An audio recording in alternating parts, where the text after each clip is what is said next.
حسنین کریمین فرماتے ہیں، جب میری امی مصلی پر نماز ادا کرنے کے لیے کھڑی ہوتی تھی، نماز عشاء کے بعد جب وہ اللہ کی عبادت میں لگتی تھی تو وہ سجدے میں چلی جایا کرتی تھی، اور کئی بار ہم نے دیکھا ہے ان کا سجدہ اتنا لمبا ہو جایا کرتا تھا نا، فجر کی اذان ہونے لگتی تھی، آواز کانوں میں آنے لگتی تھی، اور میری امی کا بھی ایک سجدہ بھی پورا نہیں ہو پاتا تھا۔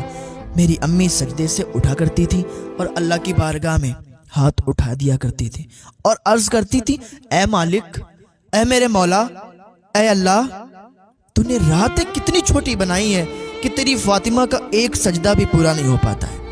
یا اللہ، تو نے کتنی چھوٹی راتیں بنائی ہیں۔ یہ حضرت فاطمہ الزہرا رضی اللہ تعالی عنہا کی عبادت کا عالم ہے۔ میں سب کی بات نہیں کرتا ہوں، بہت سی ایسی خاتون ہیں نا، اتنی نیک ہیں کہ وہ 5 وقتہ نمازی بھی ہیں، 5 ٹائم کی نمازیں بھی ادا کرتی ہیں، اپنے چہرے سے پردے کو بھی نہیں ہٹاتی ہیں، پردے کا مکمل اہتمام کرتی ہیں، اگر کہیں باہر جاتی ہیں تو پردے کے ساتھ جاتی ہیں، پردہ کا اہتمام کرتے ہوئے جاتی ہیں۔ میں ان سب کی بات نہیں کرتا ہوں، میں ان کی بات کرتا ہوں کہ جن کے چہرے پر ہر وقت make up he make up رہتا ہے۔ میں ان کی بات کرتا ہوں کہ جن کا دوپٹہ نا سر سے گرا ہی رہتا ہے۔ میں ان کی بات کرتا ہوں جو اپنے بالوں کی لٹیں ادھر ادھر نکال کے پھر باہر جاتی ہیں۔ میں ان کی بات کرتا ہوں کہ جن کے بھائی اپنی بہنوں کو کبھی نہیں منع کرتے، اے بہن تو رات میں کس سے باتیں کرتی ہے۔ میں ان کی باتیں کرتا ہوں جو کھلے عام بازاروں میں گھومتی ہیں۔ میں ان کی باتیں کرتا ہوں جو چھوٹے چھوٹے کپڑے پہنتی ہیں۔ میں ان کی باتیں کرتا ہوں جو چست کپڑے پہنتی ہیں، لیکن ان کے گھر والے انہیں کبھی منع نہیں کرتے۔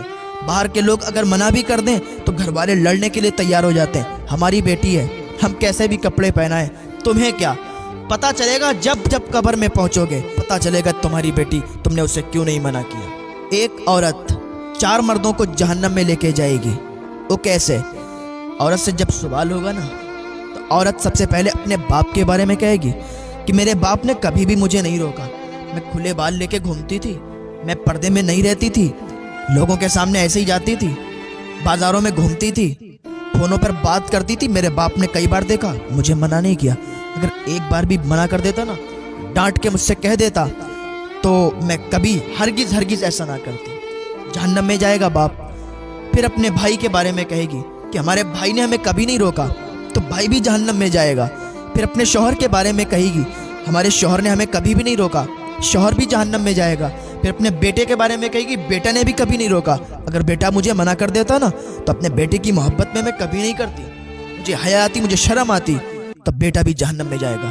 ایک عورت 4 مردوں کے ساتھ جہنم میں جائے گی، یہ 5 جہنم میں چلے جائیں گے۔ ہال ہوتے ہیں نا، شادی ہال، اس میں وہ لڑکیاں پھول برساتی ہیں، لوگ بڑا اچھا سمجھتے ہیں، فیشن نہیں تمہیں آج ڈبو دیا ہے۔ اگر تم اپنی بہن بیٹیوں کو چھوٹے اور چست کپڑے پہننے سے نہیں روکو گے، ان کو ایسے کھلے عام گھومنے سے نہیں روکو گے، تو کل تم جہنم کا ایندھن بنو گے اور تم بھی جہنم میں انہی بہن بیٹیوں کے ساتھ جلو گے۔ یاد رکھنا، تو اپنی بہن بیٹیوں کو ہدایت دو کہ وہ چھوٹے چست کپڑے نہ پہنے، ایسے کپڑے نہ پہنے کہ جس میں جسم نمایاں ہو، ایسے کپڑے نہ پہنے کہ جنہیں دیکھ کر انسان نما شیطانوں کی نظریں ڈگمگائیں۔ اپنی بہن بیٹیوں کی حفاظت کریں۔ آج کل کے نوجوان بھی ایسے ہیں، آج کل کے ہمارے بھائی لوگ بھی ایسے ہیں نا، شادی کا فنکشن ہوگا، کوئی خوشی کا ماحول ہوگا تو پھر وہ ان پر دیکھ لیں آپ، اتنی جوانی چھا جاتی ہے، پھر ان کے بال کسی کے سور کٹ ہوتے ہیں، کسی کے مرغابی کٹ ہوتے ہیں، کسی کے کٹورا کٹ ہوتے ہیں۔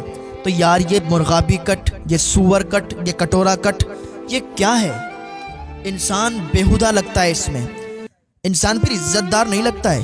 لوگ سمجھتے ہیں یار میں نے کٹورا کٹ بال کٹا لیا میں عزت دار لگ رہا ہوں، میں نے سور کٹ کٹا لیا میں عزت دار لگ رہا ہوں۔